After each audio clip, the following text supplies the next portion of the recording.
I've been getting so many messages on how to move on from a discard from an avoidant. An avoidant breaks up with you, discards you, or even you breaking up with an avoidant and not being able to really stand on business. It's not easy when you break up with them or they break up with you.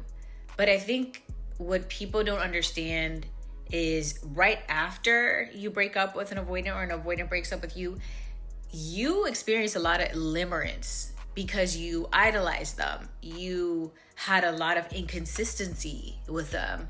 You were still emotionally attached because oftentimes when an avoidant breaks up with you, it's kind of abrupt. You don't really know what happened or what went wrong because they have built all this resentment, and out of nowhere it's like, I'm done, or I need to, drop off of the face of the planet.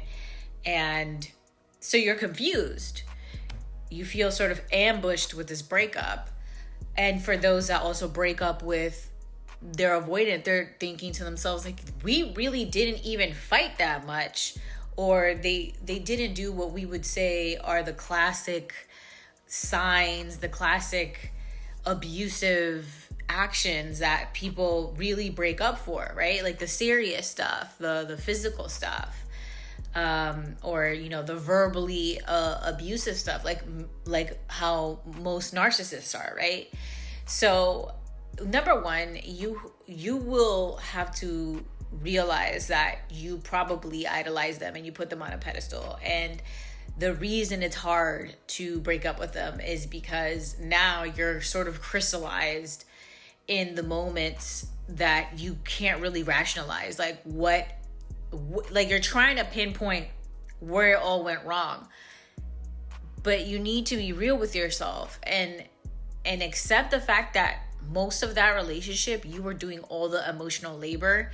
You were doing the grand gestures of love. You were opening up. You were actually putting your best foot forward to create an amazing, balanced relationship. And that person wasn't. You don't need to get decked in the face, cursed out all day to know that you are not valued in this relationship. Not being valued or cared for and a person not being considerate of you should be enough for you to realize this is a bad relationship and it should have ended a long time ago. So what I often see after an avoidant breakup is that people will have this to be continued love story in their heart. Limerence. They'll have these feelings and they'll start re-pedestalizing their avoidant partner or ex-partner rather. And they'll start magnetizing and putting a pin on all the things that coulda, woulda, shoulda happened instead of looking at it for what it was. This person was dismissive, didn't want to talk, they undervalued you, they didn't care about your efforts, and whatever it seemed, whatever intention they wanted to convey, it didn't really change the aftermath, which is the inevitable breakup that you guys ended up having. So if you want to move on from these breakups, it will take you actually putting a pin on all the things they did to make you feel discarded.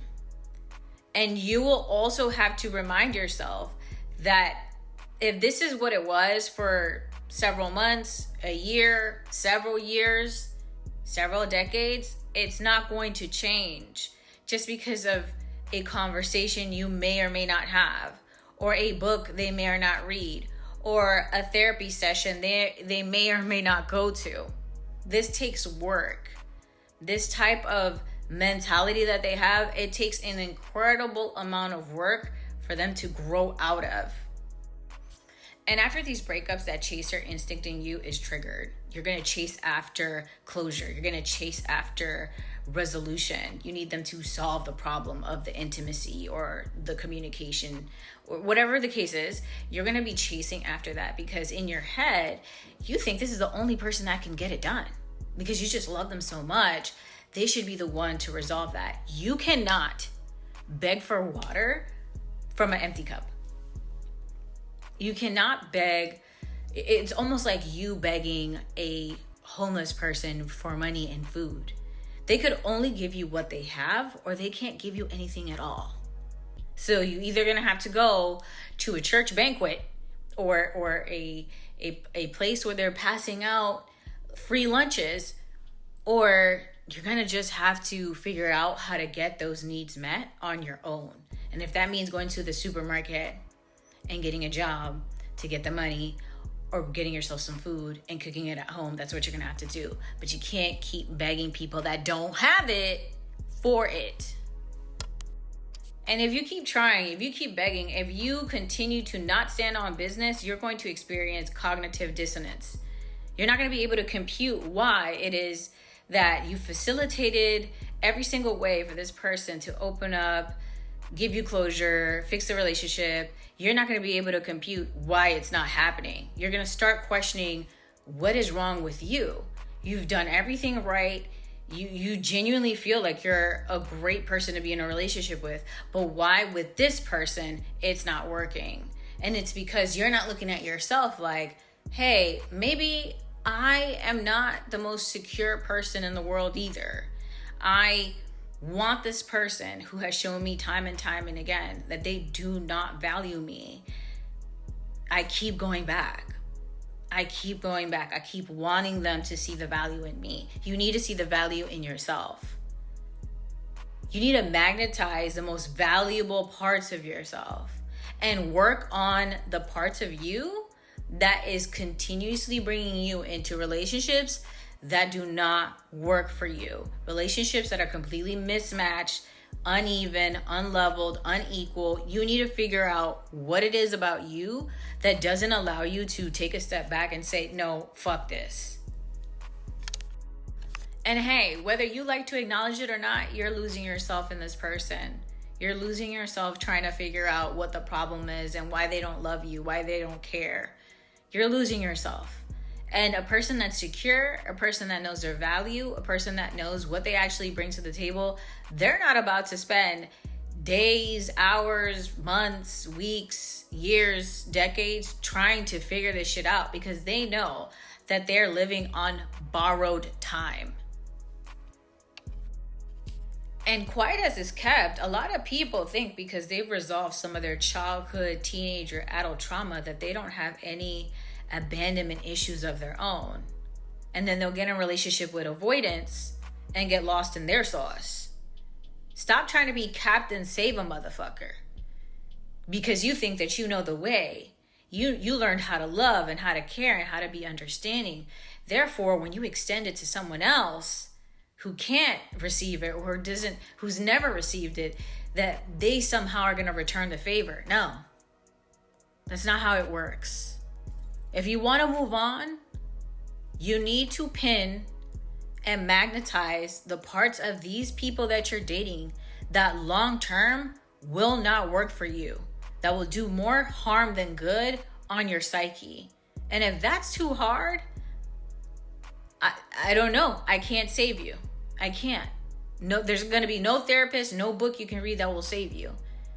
There are a lot of people that are in my DMs that honestly just sound completely obsessed with this person. They will send me a message every single day about that same person for weeks and months. And it's at some point, are you not realizing how lost you're becoming in a person that had no problem losing you? So what I've gathered from speaking to countless people who've had breakups with avoidance is that they do have a scarcity mindset.